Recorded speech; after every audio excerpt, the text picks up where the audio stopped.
নমস্কার, আমি স্মৃতি। কেমন আছো সবাই? আশা করি খুব ভালো আছো, আর তোমাদের ভালোবাসায় আমিও ভীষণ ভালো আছি।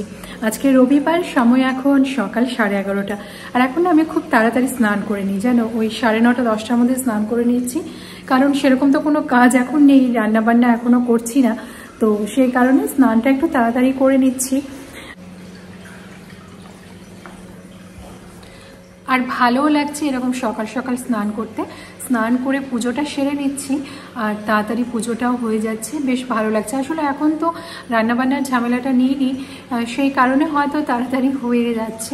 আর সকাল সকাল স্নান সেরে পুজো করতে দেখবে খুব ভালো লাগে। আগে তো আমি ঘুম থেকে উঠে মোটামুটি বাসি কাজকর্ম সেরে স্নান করে পুজোটা সেরে নিতাম, তারপরে না খুব দৌড়াদৌড়ি লেগে যেত, মানে যেহেতু আমাকে 9:30টার মধ্যে রান্না বান্না কমপ্লিট করতে হতো, তো সেই কারণে ওই সময়টা খুব তাড়াহুড়ো লেগে যেত। তো সেই কারণেই রান্নাটা আমি করে তারপরে ঘরের বাকি কাজকর্ম করে স্নান করে পুজো করতাম। কিন্তু এখন দেখছি আবার যে ওই যে 9:30 10টার সময় আমি স্নান করছি, তারপরে পুজো করছি, এত ভালো লাগছে। পুজো করলে দেখবে একটা মনে আলাদাই শান্তি চলে আসে। একটু দীপ ধূপ ভালো করে জ্বালিয়ে পুজো করলে না একটা মনের মধ্যে একটা আলাদা শান্তি অনুভব হয়। তো যাই হোক, সেই 9:30টার সময় পরে তো আর হবে না, কারণ ওরা স্কুল বেরোবে, এবং যতটা সম্ভব তাড়াতাড়ি পুজোটা করে নেওয়ার চেষ্টা করব। মানে ধরো ওরা স্কুল চলে গেল, তারপরে ওই 10:30টার দিকে আমি স্নানে চলে যেতে পারবো। আসলে কি বলতো, ওই বাকি যে মুছামুছির কাজগুলো, ধরো ঘরে ফার্নিচারও তো মুছামুছি করতে হয়, সেগুলো না তখন পড়ে থেকে যায়, কারণ স্নান করে এসে এই ধরনের কাজগুলো করতে ইচ্ছা করে না। কিন্তু যাই হোক, পুজোটা যেহেতু দেরি হয়ে যাচ্ছে, ভাবছি যে দুপুর 12টার আগেই এখন থেকে পুজোটা শেষ করব। আচ্ছা, ভেবেছি, এবার জানি না কতটা কি করতে পারবো। আজকে তো রবিবার, তোমাদের বাড়ির স্পেশাল মেনু কি? নিশ্চয়ই মাংস রান্না হচ্ছে, চিকেন বা মাটন। আমাদেরও ঠিক তাই, আজকে মাটন রান্না হয়েছে, মামুনি রান্না করেছে। আমি এখনও রান্নাতে জয়েন করিনি। হ্যাঁ, জয়েনই বলছি, কারণ এটা আমাদের কাজ। কারণ যারা স্কুল কলেজ অফিসে চাকরি করে তারা যখন জয়েন করতে পারে, তো আমরা যখন এখন বিরতিতে আছি, তো সেই আমাদের কাজে যেটা যাওয়া, সেটাকে জয়েন বলতেই পারি, তাই না? তো মামুনি রান্নাবান্না করেছে, ডাল করেছে, ভাত, তার সাথে মাটনের আজকে ঝোলটা আলু দিয়ে করেছে, একটু পাতলা মতো করেছে, খুব ঘন রিচ ঝোল হয়নি, কারণ সবাই আজকে একটু পাতলাই খেতে চেয়েছে। তো মামুনি ওদিকে রান্নাবান্না করছিল, আর আমি ওদিকে স্নান সেরে পুজোটা করেছি। তবে রান্না করছি না ঠিকই, কিন্তু মামুনিকে ওই কেটে কুটে জোগাড়টা করে দিচ্ছি। আর কত বসে থাকবো বলো তো, আর ভালো লাগছে না থাকতে ওইভাবে। এমন একটা রোগ, পুরো 1 মাসের ধাক্কা, আর ভালো লাগছে না। পুরো নভেম্বর মাসটা আমার নষ্ট হলো, এরকম শুয়ে বসে থেকে থেকে পুরো একটা মাস জীবন থেকে নষ্ট হয়ে গেল। এই একটা মাসের মূল্য কতটা বলো তো? 30 দিনের মূল্য কতটা? মানে আমি চাইলেও কি দিনগুলোকে আর ফিরে পেতে পারবো? আমি চাইলেও না দিনগুলো ফিরে পাবো না কিছু। এতগুলো দিন নষ্ট বলছি এই কারণে, কারণ এই 1 মাসে আমি অনেক কাজ করতে পারতাম যেগুলো আমার জমেছিল। তাছাড়া এই 1 মাসে আমি অনেক ভালো ভালো ভিডিও তোমাদের সাথে শেয়ার করতে পারতাম, যেটা সম্ভব হলো না। শরীরটা রেস্ট পেল, আমি অনেকটা দিন যেহেতু রেস্ট পেলাম, তো মানে একটা ফুরফুরে মেজাজ এখন আছে। ওই কাজ করতে করতে যে একটা বিরক্তি ভাব, যেটা থেকে সাময়িক বিরতি নেওয়া প্রয়োজন, সেই জিনিসটা হয়তো এসেছে। কিন্তু সাময়িক বিরতি মানে ওই ধরো 5 দিন 6 দিন ঠিক আছে, এত লম্বা বিরতি আমি চাই না। বেঙ্গলি মিডিয়ামগুলোর ফাইনাল এক্সাম তো শুরু হয়ে গেছে না, তো আমার ছেলেরও এক্সাম শুরু হয়ে গেছে। শনিবার একটা দিয়ে এসেছে, আর আজকে যেহেতু রবিবার বন্ধ, কালকে সোমবার আছে। তো এবার পরীক্ষার আগে দিয়ে আমি ওর সাথে থাকতেই পারিনি, যেহেতু ওর থেকে একটু দূরে দূরেই থাকছি, কি পড়ছে না পড়ছে সেরকমভাবে আমি দেখতেও পারিনি। তো একটু টেনশন হচ্ছে যে কেমন পরীক্ষা দিচ্ছে না দিচ্ছে। এমনি তো বলছে ভালোই দিচ্ছি।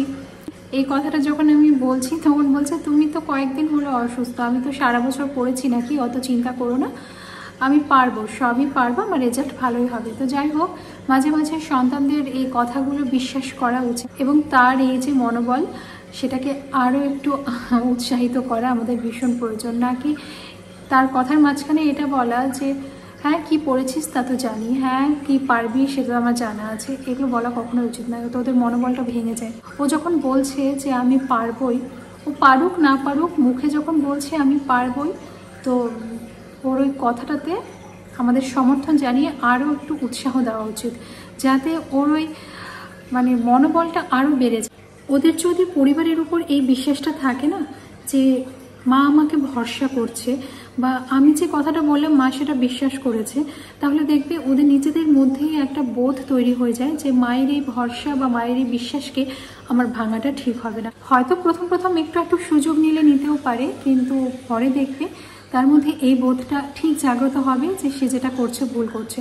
আমরা ভাবি ওরা বাচ্চা, ওদের কোনো বোধ বুদ্ধি নেই, কিন্তু এটা এক সম্পূর্ণ ভুল। জানো, ওদের মধ্যে মানে একটা বড় মানুষের যতটা পরিমাণে অনুভূতি, ওদের ভেতরেও ঠিক ততটাই অনুভূতি থাকে। সবসময় ওরা বাচ্চা বা ওরা কি বললো না বললো সেটা অতটা পাত্তা না দেওয়া, এটা একদম করা উচিত না। মানে মেন কথা, ওদেরকে অতটা নেগলেক্ট করা উচিত না।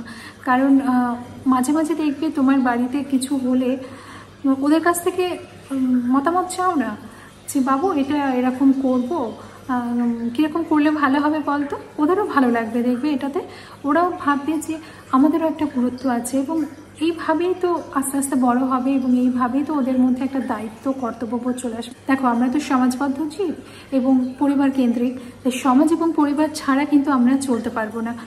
তাই ছোটবেলা থেকে সন্তানের মধ্যে সেই বোধটা জাগ্রত করতে হবে যে তাকে সমাজের মধ্যে থাকতে হবে এবং পরিবারকে নিয়ে চলতে হবে। দেখো, এবার বড় হলে চাকরির সূত্রে বা পড়াশোনার জন্য বাইরে তো যেতেই হবে। তুমি তো তোমার সন্তানকে তোমার আঁচলের নিচে আটকে রাখতে পারবে না, তাহলে এতে ক্ষতিটা তুমিই করছো তোমার সন্তানের।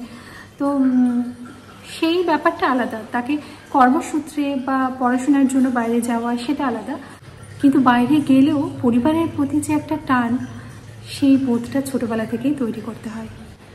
এখন তো আমার বিশেষ কোনো কাজকর্ম নেই, তাই তোমাদের সাথে কি শেয়ার করব না করব কিছুই বুঝে উঠতে পারছি না, তাই এরকম সামনাসামনি বসে একটু গল্পই করছি। ভালো লাগে জানো তো এরকম গল্প করতে, মনে হয় যে মনের কথা বলার জন্য বেশ অনেকগুলো মানুষ ওপারে বসে রয়েছে। আর তারপরে যখন তোমাদের কমেন্টগুলো আসে তখন তো মনটা ভীষণ ভালো হয়ে যায়। তোমাদের একটা কমেন্ট যে কি উৎসাহ দেয় সেটা তোমাদেরকে আর কি বলবো, মানে এক একটা কমেন্ট আমার কাছে ভীষণ মূল্যবান। আর পুষ্পিতা দিদির কথা নতুন করে আর কি বলবো, সে তো আমার নিজের দিদি হয়ে গেছে। এত দূর থেকে কেউ কাউকে সামনাসামনি না দেখেও যে এত সুন্দর একটা সম্পর্ক তৈরি হতে পারে, সেটা এই প্ল্যাটফর্মে না এলে আমি জানতেই পারতাম না।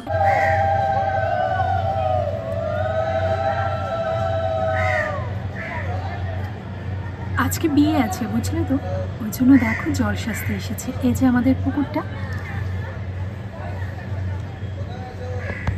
এই যে আমাদের পুকুরটা, এখানে তো বিয়ে বাড়ির জল টল সাজা হয়। আর ওই যে আমাদের থান যেখানে কালী পুজোর সময় গিয়েছিলেন না, তারই পেছনে এই পুকুরটা। তো ওই যে দেখো জল সাজতে এসেছে। বিয়ে বাড়ির মরশুম শুরু হয়ে গেল। তোমাদের কাদের কাদের এবার মরশুমে নিমন্ত্রণ আছে বা বাড়িতে বিয়ে আছে?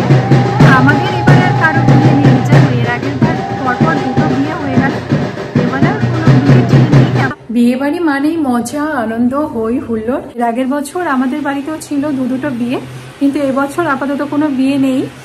তবে একটা নিমন্ত্রণ পেয়েছিলাম, কিন্তু ছেলের যেহেতু এক্সাম শুরু হয়ে গেল তাই সেখানে আর যাওয়া হবে না।